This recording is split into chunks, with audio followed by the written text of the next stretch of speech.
سیاحوں کی جنت کہلانے والی وادی سوات میں حالیہ ہفتوں میں پاکستانی طالبان کی واپسی کی اطلاع سے خوف و ہراس کی جو فضا پیدا ہوئی تھی اس میں اب بہتری آنی شروع ہو گئی ہے اور چند ہفتوں کے تعطل کے بعد سیاحوں نے دوبارہ سے سوات کا رخ کرنا شروع کر دیا ہے۔ یاد رہے کہ حال ہی میں سوشل میڈیا پر سوات اور مٹہ کی کچھ ویڈیوز وائرل ہوئی تھیں جن میں طالبان کی کارروائیاں دکھائی گئی تھیں، جس کے بعد سے سیاحوں نے محتاط ہو کر سوات کا رخ کرنا ہی چھوڑ دیا تھا۔ خیال رہے کہ وادی سوات کو پاکستان کا سوئٹزرلینڈ کہا جاتا ہے۔ سوات اور اس سے ملحقہ علاقوں کا شمار پاکستان کے بہترین سیاحتی مقامات میں ہوتا ہے۔ ہر سال ملک بھر سے لوگ وادی سوات کا رخ کرتے ہیں جس سے وہاں کی مقامی معیشت کا پہیہ چلتا ہے۔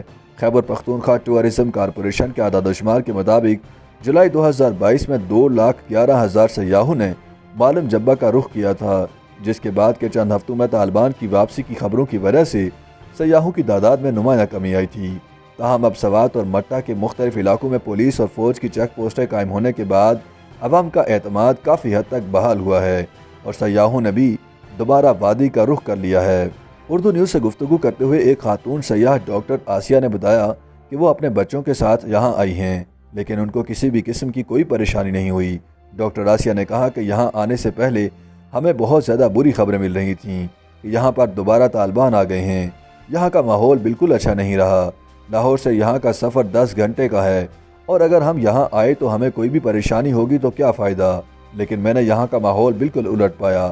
یہاں کے لوگ بہت مہمان نواز ہیں، ویسی کوئی بات نہیں ہے جیسا سنا تھا۔ یہاں میں خود کو بہت محفوظ محسوس کر رہی ہوں۔ ایک اور سیاح ضیاء شاہد نے سوات آنے کا تجربہ بیان کرتے ہوئے کہا کہ انہوں نے طالبان کی واپسی کے حوالے سے افواہیں سنی تھیں کہ وہ دوبارہ آ گئے ہیں۔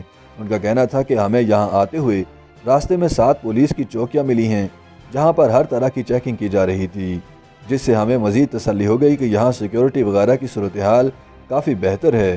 ایک رات پہلے 12 بجے بھی ہم چائے پینے کے لیے باہر نکلے تھے، اس وقت بھی پولیس کی گاڑیاں گشت کر رہی تھیں، لہٰذا یہاں پر امن ہے اور مزید سیاح بھی یہاں آ رہے ہیں۔ لاہور سے آئی ایک اور خاتون سیاح کوثر طارق نے بتایا کہ ہم یہاں پر ایسے گھوم رہے ہیں کہ جیسے لاہور میں گھومتے ہیں۔ سوات کا علاقہ ماضی میں تقریباً 4 سال تک طالبان کے قبضے میں رہا ہے اور یہاں پر دہشت گردی سے سیاحت کے شعبے کو خاصا نقصان پہنچا تھا۔ نہ صرف سیاح بلکہ ان کی آمد سے منسوب سوات کے ہوٹل مالکان، ٹرانسپورٹ اور دیگر شعبے بھی متاثر ہوئے تھے۔ حال ہی میں سوات کے علاقے میں طالبان کی موجودگی کی خبروں نے جہاں ایک طرف سوشل میڈیا کے ذریعے سیاحوں میں خوف و ہراس پھیلایا ہے، وہیں دوسری طرف ہوٹل مالکان کا بھی نقصان ہوا ہے۔ اس حوالے سے سوات ہوٹل ایسوسی ایشن کے صدر زاہد خان نے بتایا کہ ان کی اطلاعات کے مطابق طالبان سوات میں موجود ہیں اور اس سے سیاحت پر منفی اثرات پڑ رہے ہیں۔ سیاح سوات آنے کے اپنے پروگرام منسوخ کر رہے ہیں، لیکن میں ان سیاحوں سے کہنا چاہتا ہوں کہ سوات مہمان نوازوں کا علاقہ ہے۔ سیاح گھبرائیں نہ اور سوات کا بے فکری سے رخ کریں۔